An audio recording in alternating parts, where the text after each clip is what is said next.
It's a fine day for a conversation. This is Pep Talk and I'm Tim Paget. On Pep Talk, we discuss the artistry of business, the intangibles, resourcefulness, leadership, creativity, perseverance, commitment, bravery, communication, and collaboration. With me today is Jeff Blackman of Blackman and Associates. Jeff is an author, he is a sales coach, he is a business growth specialist. We've actually had Jeff come in and work with our teams at Pepper Group, and I'm delighted to have you here. Great to be here, thanks. I really appreciate what Jeff has brought to our company, and he's going to share some really cool stuff with us today. And I also want to mention that Jeff and I actually connected through his Results Report newsletter, which I think is one of the best ones that I read every time it comes out. Thank It's you. awesome. We also have an affinity for those Cubs. Love our Cubs and also our Blackhawks. Yes, indeed. Let's talk a little bit about value. Value selling. It's the hardest thing for companies to do. I think many companies are challenged by this. And what's your take on value selling? Well, what's interesting is one of the words you used early in the initial introduction was the word bravery. And it does take bravery. It does take courage to be able to sell value. And the greatest difficulty is in the mind of the seller, not the buyer. I will often ask clients when they struggle with how do we best sell value, I go, well, do you own the cheapest home? Do you rent the cheapest apartment? How about your clothes, your car, your furniture? Are those things the cheapest? The answer is always no. So if they don't make decisions solely based upon price, why do they think their customers do? They don't, Tim. So what happens when it comes to selling value is first you've got to appreciate why other people make a decision. Most people don't. It's not about the product, it's not about the service. What it's really all about is the mind of the decision maker. They're only focused on two things. I always tell people there are simply two driving motivators that influence every decision that's being made by customer, client, prospect, decision maker, buyer. What are they? Number one, the only thing that other people invest in is your ability to deliver to them a more favorable future. And number two, the only thing that other people want is the ability to improve their condition.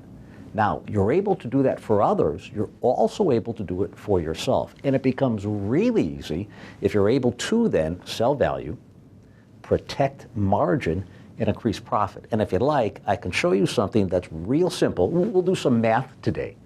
And it's something that I call ouch impact, because most folks kind of scratch their head when they see this formula progress.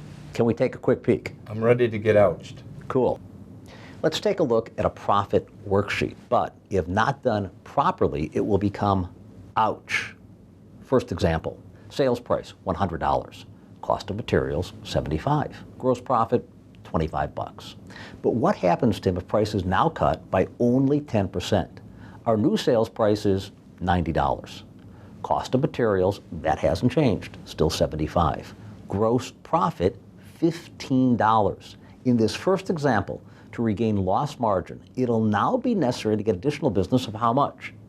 Some people will guess 10%, 15, 20. No, unfortunately, nowhere close. In this first example, it is now necessary to get additional business of 67%. Ouch. Let's take a look at double ouch. Double ouch is, let's say we cut price by 15%. New sales price, $85. Cost of materials, that hasn't changed. Funny how that stays constant, $75. Gross profit, $10. In this second example, to now regain lost margin, it's necessary to get additional business of 150%. 150%. 150% in that second example. That is huge. Well, it's huge, and most people don't have a clue. They're literally shocked. What I like about your example, too, is it's easily shareable with everyone in the organization, Right. not just the sales team, because everyone contributes to that profit.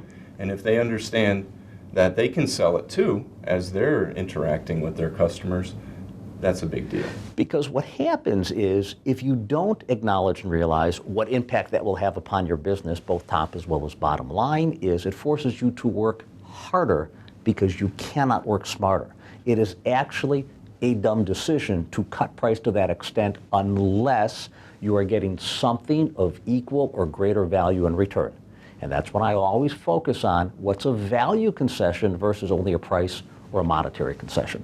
Right, and the key to that is the questions, right? Questions are crucial. What happens is typically, as you and I both know, folks have a tendency to do what we'll call a data dump. Let me tell you all about us. What makes us so cool? A number of years we've been in business, the length of our experience. Tim, it's drivel. Nobody cares about that, which is why I suggest to folks they've got to create what I call power probes. And power probes are simply open-ended need development questions. They begin with a who, a what, a when, a where, a why, a which, a how, or even a tell me more about. Now, what happens with that is that it allows a decision maker to focus on three things. One, a problem you might be able to help them solve. Two, a need you might be able to help them fill. Or three, a dream or goal you might be able to help them get. And what's really cool about the questions is that becomes a differential competitive advantage. That in itself creates value. Yeah, we learned a lot about that when you were in helping us. It doesn't take long to figure it out, though. No. But it does take a lot of discipline and practice. It takes discipline, it takes practice, it takes focus, it takes rehearsal. It is an ongoing evolutionary process. I always tell people that. It is not a simply quick injection of what I call information absorption. It's an ongoing practice, once again, of rehearsal and role-playing and then execution. That's absolutely key, because you have to be able to work on these skills, and it takes time. So you can ask great questions, but then you're always going to get objections. So what happens then? Well, what's so cool about objections, and people go, cool? There's nothing cool about objections. And I go, no, it really is cool, because it's just a couched inquiry for more information. It's barely a decision delayer. And it's helpful to understand and be aware of the kinds of objections you might get. People go, what do you mean the kinds? Well, it's really pretty simple. There are only four kinds. There are only four categories. They're either no bucks, no desire, no immediacy, and no belief. So if someone says, gee, we've got no bucks, they're claiming either they've got no dollars available in their budget, they can't afford it, or they think they might be able to do it for less. When that happens, you focus on quality, value, payoff, reward, and outcome.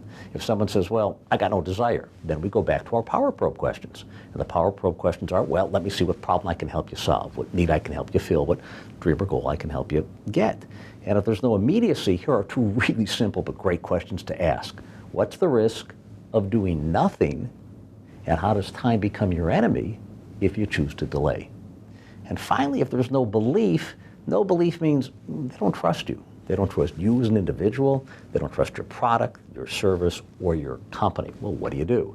That's when you use things like testimonials, comparative analysis, case studies, tales of triumph, white papers. You've got to give proof that indeed you've got the ability to help them attain the more favorable future and then improve their condition. One other thing that I really found intriguing, and it's kind of a signature thing of yours, Vine. So tell us about Vine. Well, it's something you need to swing from successfully. And people often say to me following a results session, it could be a keynote, a workshop, a learning system, they go, whoa, that applies to life too, doesn't it? I go, yeah, absolutely. All right, here's what it stands for. It's a capital V, a capital I, a capital N, and there's really no E, but it just works to make the word work. And the Vine philosophy, literally, I developed it in 1985 on the back of a napkin.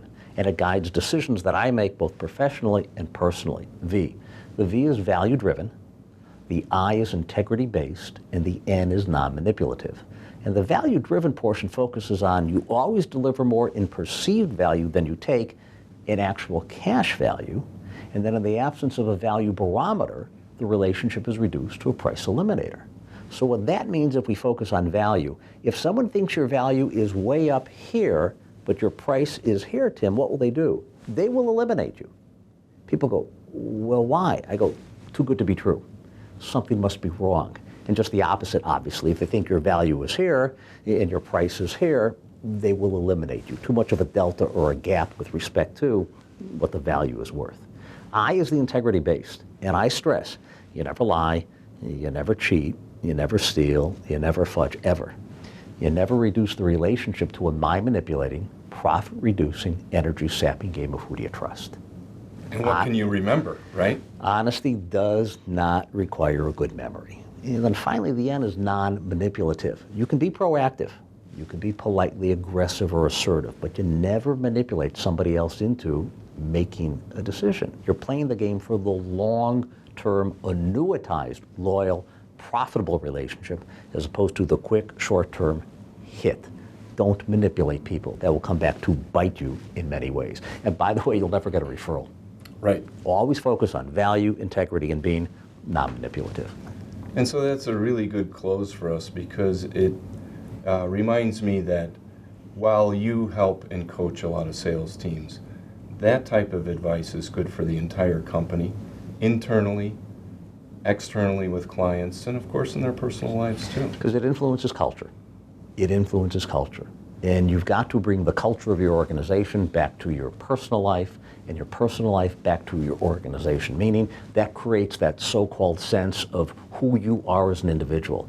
And then you focus on what are the skills you need, what's the attitude you need, what's the behavior you need. You bring those all together, it allows you to execute, to drive value, and to drive profits. All right, Jeff, if you were to tell viewers how to get in touch with you, how would that be? Oh, that's easy. Folks can reach me at jeffblackman.com. That's also a great place to sign up for the results report, which you had mentioned earlier. And the results report is our free monthly easing, where I wax rhapsodic about the kinds of things that you and I have been talking about. Then, from what folks tell me, it's also fun to read. Yes, and you have great interviews in there with some of the top experts in their fields, which I really enjoy a lot. Well, for now, that's the end of Pep Talk.